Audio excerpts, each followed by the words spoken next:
മധുവിനെ ആളുകളെ വകഞ്ഞു മാറ്റുന്നതോ ചവിട്ടുന്നതോ കണ്ടതായിട്ട് നിങ്ങൾ റിപ്പോർട്ട് ചെയ്തിട്ടുണ്ടോ? റിപ്പോർട്ട് ചെയ്തിട്ടില്ല. അങ്ങനത്തെ സംഭവം കണ്ടിട്ടുമില്ല. ഈ CCTV ഫൂട്ടേജസിൻ്റെ പെൻഡ്രൈവ് പോലും കാണാത്ത ഒരു സമയത്താണ് ഈ ഒരു ഡിഫൻസ് ഞങ്ങൾ എടുക്കുന്നത്. അതിനുശേഷമാണ് പെൻഡ്രൈവ് പോലും കിട്ടുന്നത്. അപ്പോൾ അത്രയ്ക്കും പ്രതി നിന്ന് ഉറപ്പ് കിട്ടിയിട്ടുണ്ടാവില്ല ഞാനൊന്നും ചെയ്തിട്ടില്ല എന്നുള്ള. അപ്പോൾ അതിൽ ഒരു കേസ് നടത്തുക എന്ന് പറയുന്ന ഒരു വക്കീലിൻ്റെ കടമയല്ലേ? അട്ടപ്പാടിയിലെ ആദിവാസി യുവാവ് മധുവിൻ്റെ കൊലക്കേസ് കീഴ്ക്കോടതി വിധി ഹൈക്കോടതി അംഗീകരിക്കുകയും ശിക്ഷാവിധി ഉയർത്തുകയും ചെയ്തിട്ടുണ്ട്. പക്ഷേ അതിലെ ഒന്നാം പ്രതിയായ ഹുസൈനെ ഹൈക്കോടതി വിട്ടയച്ചു.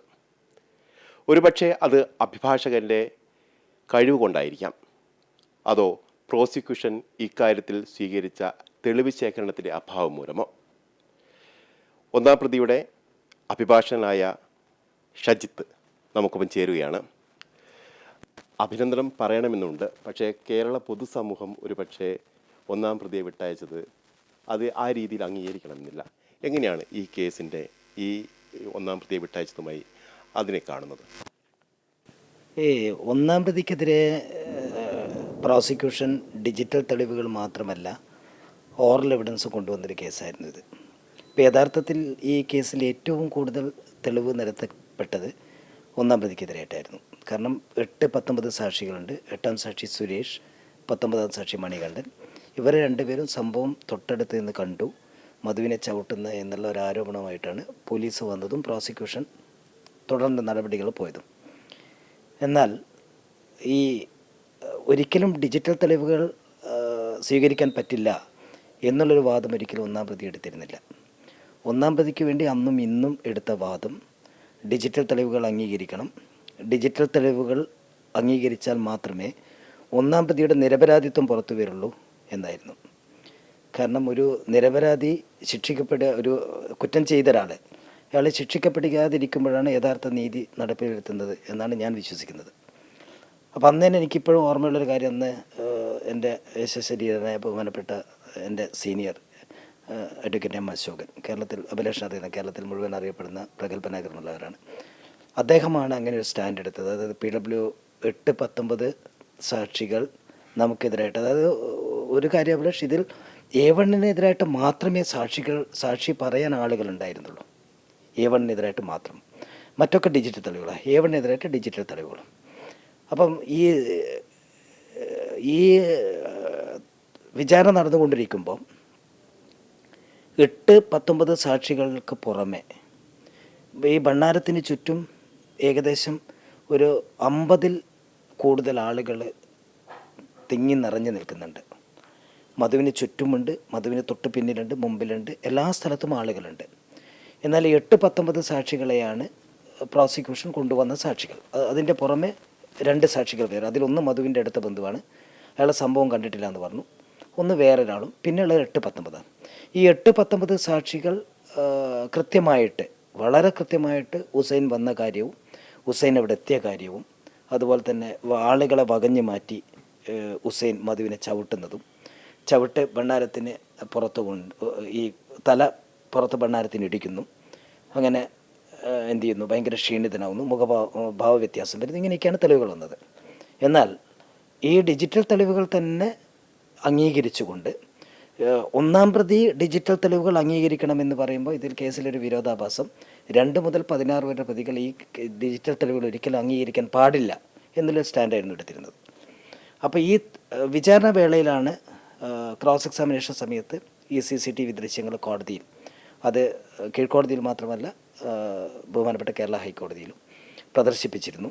ആ സമയത്ത് 2 കോടതികൾക്കും ബോധ്യപ്പെട്ട ഒരു കാര്യം, ഈ പറയുന്ന 8-19 സാക്ഷികൾ സ്ഥലത്തുണ്ടായിരുന്നില്ല എന്ന് മാത്രമല്ല, ഹുസൈൻ ഇങ്ങനെ ചവിട്ടുന്നൊരു സംഭവവും അവിടെ ഉണ്ടായിട്ടില്ല. അതായത് ഈ കേസിൽ ഹുസൈനെതിരെ സാക്ഷി പറഞ്ഞ ആളുകൾ സംഭവ സ്ഥലത്തുണ്ടായിരുന്നില്ല. പറഞ്ഞു കഴിഞ്ഞാൽ ഈ പറയുന്ന ഭണ്ണാരത്തിന് ചുറ്റും ഉണ്ടായിരുന്നില്ല. 8ാം സാക്ഷി സുരേഷ് അവിടെ ഉണ്ടായിരുന്നു. 8ാം സാക്ഷി സുരേഷ് ഈ പറയുന്ന ഹുസൈൻ അവിടെ എത്തുന്നതിന് എത്രയോ മിനിറ്റുകൾക്ക് മുമ്പേ അവിടെ ഒരു കീരിപ്പാറ റോഡിലുള്ള ഉസ്മാൻ എന്ന് പറയുന്ന ഒരാളുടെ കടയിലേക്ക് കയറിപ്പോവാണ്. അയാൾ പോകുന്നത് സാധനങ്ങൾ വാങ്ങിക്കാനാണ്. പിന്നീട് അയാൾ CCTV തന്നെ കാണുന്നുണ്ട്, ഈ ഉസ്മാൻ്റെ കടയിൽ നിന്നും 2 കവർ നിറയെ സാധനങ്ങളുമായി വരുമ്പോഴത്തെ, അതായത് വീട്ടിലേക്കുള്ള സാധനങ്ങൾ വാങ്ങി വരുമ്പോഴേക്കും ഭണ്ണാരത്തിൻ്റെ അടുത്ത് കാലിയാണ്. അയാളുടെ കടയിൽ നിന്നും സംഭവം കാണുകയുമില്ല. തുടക്കത്തിലെ, അതായത് ഈ കേസിൽ ഇപ്പം പൊതുജനങ്ങൾക്ക് ഈ കേസിൽ, അതായത് നിങ്ങളെപ്പോലെയുള്ള സോഷ്യൽ മീഡിയയിൽ നിന്ന് കിട്ടുന്ന അറിവുകളും അതുപോലെ പേപ്പറിൽ നിന്ന് കിട്ടുന്ന അറിവുകൾ മാത്രമേ പൊതുജനങ്ങൾക്കുള്ളൂ. ഈ കേസിലെ തുടക്കത്തിലുള്ള 24-ാം തീയതി വന്ന FIR, ആ FIRൽ ഹുസൈൻ എന്ന് പറയുന്ന ആൾ സ്പെസിഫിക്കലി കാട്ടിൽ പോയിട്ട് മധുവിനെ പിടിച്ചു കൊണ്ടുവന്നവർ എന്ന രീതിയിലാണ് പോലീസ് എഴുതി ചേർത്തത്. കാട്ടിൽ പോയിട്ട് മധുവിനെ പിടിച്ചു കൊണ്ടുവന്നവരുടെ കൂട്ടത്തിലുണ്ടായിരുന്നവർ. പിന്നീട് അവർ സ്റ്റാൻഡ് മാറ്റുന്നു, കാട്ടിൽ പോയവരുടെ കൂട്ടത്തിൽ ഹുസൈൻ ഉണ്ടായിരുന്നില്ല എന്നുള്ളൊരു സ്റ്റാൻഡിലേക്ക് അവരെത്തുന്നു. അപ്പോൾ ആദ്യം പറഞ്ഞ കേസ് അവർ ഗീവ് അപ്പ് ചെയ്തു. ഈ പറയുന്ന ഹുസൈനോട് ഡിഫൻസിൻ്റെ കേസ്, ഈ മധുവിനെ പിടിച്ചു കൊടുക്കുന്ന സമയത്ത് മധുവിൻ്റെ ശരീരത്തിൽ പരിക്കുകളൊന്നും ഉണ്ടായിരുന്നില്ല. തലയിലേറ്റ 3 മാരക പരിക്കുകളുണ്ട്. ആ ഫോർഹെഡിലുള്ള ഒരു വലിയ കൺഡ്യൂഷൻ എത്ര ബ്ലാക്കിഷ് ആണെങ്കിലും അതിൻ്റെ ഒരു ചെറിയൊരു അംശമെങ്കിലും CCTVയിൽ സൂം ചെയ്ത് നോക്കിക്കഴിഞ്ഞാൽ നമുക്ക് കാണാൻ പറ്റുന്നതാണ്. അങ്ങനെ ഒരു പരിക്കുകൾ പിടിച്ചു കൊടുക്കുന്ന സമയത്തില്ല. അതായത് ആളുകൾ ഇയാളെ പിടിച്ചിട്ട് പോലീസിനെ ഏൽപ്പിച്ചു കൊടുക്കുന്ന സമയത്ത് ഈ പരിക്കുകളില്ല. പിന്നെ ഈ പരിക്കുകൾ എങ്ങനെ പറ്റി? പബ്ലിക്കിൻ്റെ മുമ്പിൽ ഇപ്പോഴുള്ള ഒരു വിശ്വാസം, പബ്ലിക്കിലുണ്ടാക്കിയിരിക്കുന്ന ഒരു വിശ്വാസം, A1 വന്നു, ആളുകളെ വകഞ്ഞു മാറ്റുന്നു, ചവിട്ടുന്നു. ഈ സാക്ഷികൾക്ക് കളവ് പറയാം, CCTV ദൃശ്യങ്ങൾ കളവ് പറയാം.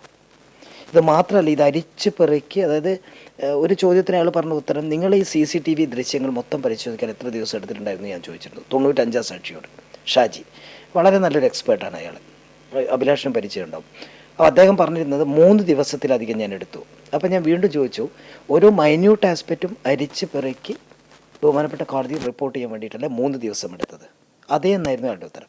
അപ്പോൾ അവിടെ ചോദിച്ചു, A1 എന്ന് ഈ നിങ്ങൾക്ക് അയച്ചു തന്ന, അതായത് ഫോട്ടോ അയച്ചു കൊടുത്തിട്ടുണ്ട്, ഈ A1 എന്ന് പറയുന്ന ആൾ അവിടെ വന്ന് മധുവിനെ ആളുകളെ വകഞ്ഞു മാറ്റുന്നതോ ചവിട്ടുന്നതോ കണ്ടതായിട്ട് നിങ്ങൾ റിപ്പോർട്ട് ചെയ്തിട്ടുണ്ടോ? റിപ്പോർട്ട് ചെയ്തിട്ടില്ല, അങ്ങനെ സംഭവം കണ്ടിട്ടുമില്ല.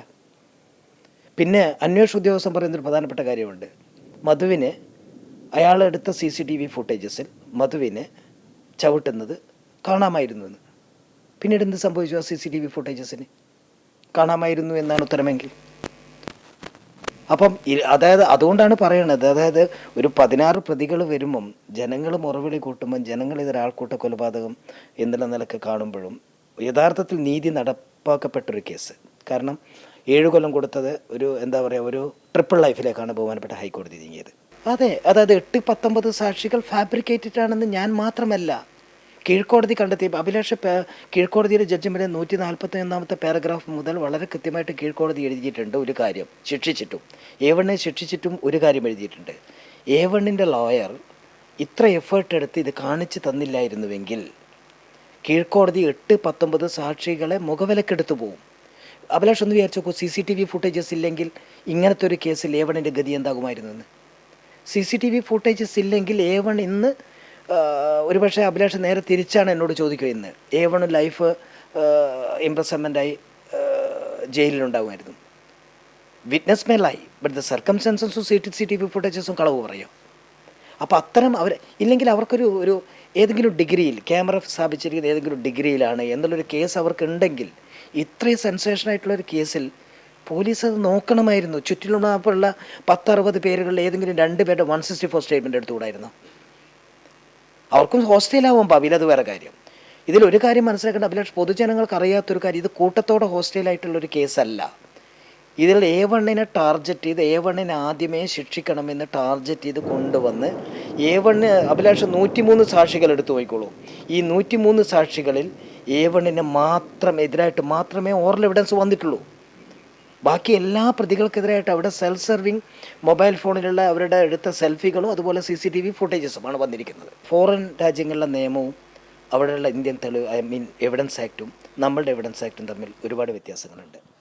ഇന്ത്യ രാജ്യത്തുള്ള തെളിവുകളിൽ, അതായത് ഒരു പ്രതി കുറ്റം ചെയ്തിട്ടുണ്ടോ ഇല്ലയോ എന്ന് തെളിവുകളുടെ അടിസ്ഥാനത്തിലാണ് തീരുമാനിക്കുന്നത്. അത് ആര് വന്നു കഴിഞ്ഞാലും, ഇപ്പം കേരള മുഖ്യമന്ത്രി വന്നു കഴിഞ്ഞാലും അല്ലെങ്കിൽ ഇന്ത്യൻ പ്രധാനമന്ത്രി ആയി കഴിഞ്ഞാലും അവിടെ ഇന്ത്യൻ എവിഡൻസ് ആക്റ്റിൻ്റെ ആപ്ലിക്കേഷനാണ് ഇന്ത്യ രാജ്യത്തുള്ള നിയമത്തിൽ. ഇവിടെ മാറേണ്ടത് പോലീസിൻ്റെ അന്വേഷണത്തിൻ്റെ ആ രീതിയാണ് മാറേണ്ടത്. നിങ്ങളുടെ പ്രസൻസ് നിങ്ങൾ അഡ്മിറ്റ് ചെയ്യുന്നു, നിങ്ങളുടെ പ്രസൻസ് അവിടെ ഉണ്ട്. ഒരു കാര്യം അഭിലാഷ, ഒറ്റ കാര്യം കൂടി സൂചിപ്പിക്കാം. ഈ CCTV ഫുട്ടേജസിൻ്റെ പെൻഡ്രൈവ് പോലും കാണാത്ത ഒരു സമയത്താണ് ഈ ഒരു ഡിഫൻസ് ഞങ്ങൾ എടുക്കുന്നത്. അതിനുശേഷമാണ് പെൻഡ്രൈവ് പോലും കിട്ടുന്നത്. അപ്പോൾ അത്രക്കും പ്രതി നിന്ന് ഉറപ്പ് കിട്ടിയിട്ടുണ്ടാവില്ല ഞാനൊന്നും ചെയ്തിട്ടില്ല എന്നുള്ള. അപ്പോൾ അതിൽ ഒരു കേസ് നടത്തുക എന്ന് പറയുന്ന ഒരു വക്കീലിൻ്റെ കടമയല്ലേ? മറ്റു പ്രതികൾക്ക് കിട്ടാത്തതിൻ്റെ ഒരു മെയിൻ കാരണം മറ്റു പ്രതികൾ കാട്ടിൽ പോയി എന്നുള്ളതിനെ CCTV ഫുട്ടേജസ് കൃത്യമായിട്ട് കാണിക്കുന്നുണ്ട്. മധുവിനെ പിടിച്ചു കൊണ്ടുവരുന്നതും അവർക്ക് വിനയായി. പിടിച്ചു കൊണ്ടുവരുന്നത് എന്തിനു വേണ്ടിയിട്ടെന്നുള്ളത് വേറൊരു ക്വസ്റ്റ്യൻ. അതായത് അത് അവരുടെ വക്കീലന്മാർ കൈകാര്യം ചെയ്യേണ്ട ഒരു വിഷയം, എന്തിനു വേണ്ടി പിടിച്ചു കൊണ്ടുവന്നു എന്നുള്ളത്. നേരെ മറിച്ച് അത് ഒരു ഇപ്പോൾ ഇവിടെ CCTV ഫുട്ടേജസ് മെയിൻ ഒരു പ്രശ്നം ലബോറട്ടറി നോട്ടിഫൈഡ് അല്ല. അപ്പം ലബോറട്ടറി നോട്ടിഫൈഡ് അല്ല എന്നുള്ളൊരു കണ്ടൻഷനിലേക്ക് A1 പോവാതിരുന്നത് ഞങ്ങൾ ആദ്യമേ ഇത് മനസ്സിലാക്കിയിരുന്നു. കാരണം ഇത് ലബോറട്ടറി നോട്ടിഫൈഡ് ആണെങ്കിലും അല്ലെങ്കിലും ഇത് സുപ്രീം കോടതി വരെ എത്തും. അപ്പം ലബോറട്ടറി നോട്ടിഫൈ ചെയ്യാത്തത് കൊണ്ട് മാത്രം ഇത് ഫുഡ് കേസിലെ പോലെ ഒരു പ്രതിയെ വെറുതെ വിടില്ല. നേരെ മറിച്ച് അതിൽ കൂടുതൽ ഇതിൽ അതായത് എന്തെങ്കിലും മാനിപ്പുലേഷൻ നടന്നിട്ടുണ്ടോ, ആ മാനിപ്പുലേഷൻ കോടതിക്ക് കാണിച്ചു കൊടുത്തു. പിന്നെ കോടതി എന്ത് ചെയ്യാനാ? ഡിജിറ്റൽ തെളിവുകളുടെ ഒരു യുഗമാണിപ്പം. പ്രത്യേകിച്ച് മുമ്പും ഉണ്ടായിരുന്നത്. എന്നാൽ പലർക്കും അത് അതായത് എങ്ങനെയാണ് എക്സിക്യൂട്ട് ചെയ്യുന്നതെന്ന് പലർക്കും അറിയില്ല. പ്രത്യേകിച്ച് ഇത് പോലീസ്. ഇതിൽ മാറ്റം വരേണ്ടത് പോലീസ് സ്റ്റേഷനിൽ. ഇപ്പോൾ വക്കീലന്മാർക്ക് ഒരുപക്ഷെ ഇത് ബാധിച്ചേക്കാം. ഒരുപക്ഷെ വക്കീലന്മാർ എന്നെപ്പോലത്തെ ആളുകളൊക്കെ ഒരുപക്ഷെ ഇത് ഭയങ്കരമായിട്ട് എഫക്റ്റ് ചെയ്യും. എന്നാലും ഇതിൻ്റെ മാറ്റം തുടങ്ങേണ്ടത് സ്റ്റേഷനുകളിൽ വെച്ചിട്ടാണ്. ഇപ്പോൾ നമുക്കറിയാലോ, പോലീസ് സ്റ്റേഷനുകളിൽ ഒരു CCTVക്ക് ഒരു അപേക്ഷ കൊടുത്തു കഴിഞ്ഞാൽ അവരെന്താ പറയുക, അന്ന് കറണ്ട് ഉണ്ടായിരുന്നില്ല, അല്ലെങ്കിൽ ഞങ്ങൾ അവിടെ അന്ന് CCTV വർക്ക് ചെയ്തിരുന്നില്ല എന്താണ് ഉത്തരം തരിക. അപ്പം ഞാനിത് പണ്ടേ പറയുന്നൊരു കാര്യമുണ്ട്. ഞാനിപ്പോൾ മനസ്സിൽ ആലോചിക്കുന്ന ഒരു കാര്യം ബഹുമാനപ്പെട്ട ആഭ്യന്തരമന്ത്രിയോടും മുഖ്യമന്ത്രിയോടും ഈ ഒരു കാര്യം അവതരിപ്പിക്കണം. കാരണം CCTV ഫുട്ടേജസ് മാത്രമല്ല, ഓരോ പോലീസ് സ്റ്റേഷനും ഒരു ലീഗൽ സെല്ല് വേണം കേസ് മോണിറ്റർ ചെയ്യാൻ. ഓരോ പോലീസ് സ്റ്റേഷനും ഒരു ലീഗൽ സെല്ല് വന്ന് CCTV ഫുട്ടേജസും കൃത്യമായിട്ടുണ്ടായാൽ, അവിടെ മാത്രമല്ല എല്ലാ സ്ഥലത്തും അതിനെപ്പറ്റി ഒരു മോണിറ്ററിങ് ഉണ്ടായാൽ ഒരുപാട് കേസുകൾ, അതായത് വരുന്ന കേസുകളൊക്കെ ശിക്ഷിക്കപ്പെടും. അതായത് ഏത് അഭിഭാഷകൻ വിചാരിച്ചു കഴിഞ്ഞാലും ഡിജിറ്റൽ തെളിവുകൾ കട്ട് ചെയ്ത് പോകുമെന്ന് പറഞ്ഞാൽ ഭയങ്കര ബുദ്ധിമുട്ടാണ്. ഒരു ഐ വിറ്റ്നസ് ആണെങ്കിൽ നമുക്ക് ക്രോസ് ചെയ്യാം. അതുകൊണ്ടാണ് ഞാൻ നേരത്തെ അഭിലാഷോട് പറഞ്ഞത്. അഭിലാഷ് ഒന്ന് മാത്രം ആലോചിച്ചു, ആ കുടുംബത്തിൽ ഒരു നിമിഷം ഒന്ന് തിരിച്ചാലോചിക്കുക. ഹുസൈന് പ്രോസിക്യൂഷൻ ഹാജരാക്കിയ തെളിവുകളിൽ തന്നെ ഹുസൈൻ നിരപരാധിയാണെന്ന് കാണുന്നു. ആ CCTV ഫുട്ടേജസ് ഇല്ലായിരുന്നെങ്കിൽ ഹുസൈൻ എവിടെയാണെന്ന്? അതാണ് പ്രധാനപ്പെട്ട ഒരു കാര്യം ജനങ്ങളും ഓർമ്മിക്കേണ്ടത്. ഏതായാലും ഒരു നിരപരാധി പോലും ശിക്ഷിക്കപ്പെടാൻ പാടില്ല എന്ന് തന്നെയാണ് നമ്മുടെ നിയമവ്യവസ്ഥയുടെ ഏറ്റവും പ്രധാനപ്പെട്ട കാര്യം. അത്തരത്തിലൊരു നിരപരാധിയായിട്ട് തന്നെയാണ് ഹുസൈനെ അഡ്വക്കേറ്റ് ഷഹീദ് കാണുകയും ചെയ്യുന്നുണ്ട്. അദ്ദേഹത്തിന് ഈ കേസിൽ നിന്ന് വിട്ടുപോരാൻ കഴിഞ്ഞതും ആ നിരപരാധിത്വം കൊണ്ട് തന്നെയാണ്. അതോടൊപ്പം തന്നെ ഒരു അഭിഭാഷകൻ എന്നുള്ള നിലയിൽ തൻ്റെ കർത്തവ്യം, തൻ്റെ ചുമതല കൃത്യമായി നിർവഹിച്ചു. ഡിജിറ്റൽ തെളിവുകൾ ഇക്കാലത്ത് വളരെ പ്രസക്തമാണെന്നും അതുമായി ബന്ധപ്പെട്ട് പോലീസ് സ്റ്റേഷനിൽ മോണിറ്റർ ചെയ്യാനുള്ള ഒരു ലീഗൽ സെല്ല് വേണമെന്നുള്ള ആവശ്യം കൂടിയാണ് ഇപ്പോൾ അഡ്വക്കേറ്റ് ഷഹീദ് നമുക്ക് മുന്നിൽ ഉന്നയിക്കുന്നത്. ഇക്കാര്യങ്ങൾ അദ്ദേഹം ആഭ്യന്തരമന്ത്രിയുടെ അടക്കം മുന്നിൽ ഉന്നയിക്കുമെന്നുള്ള വ്യക്തതയും വരുത്തുന്നുണ്ട്. KV മഹേഷ് കുമാറിനൊപ്പം reporter K. Abhilash, in reporter, Kozhikode.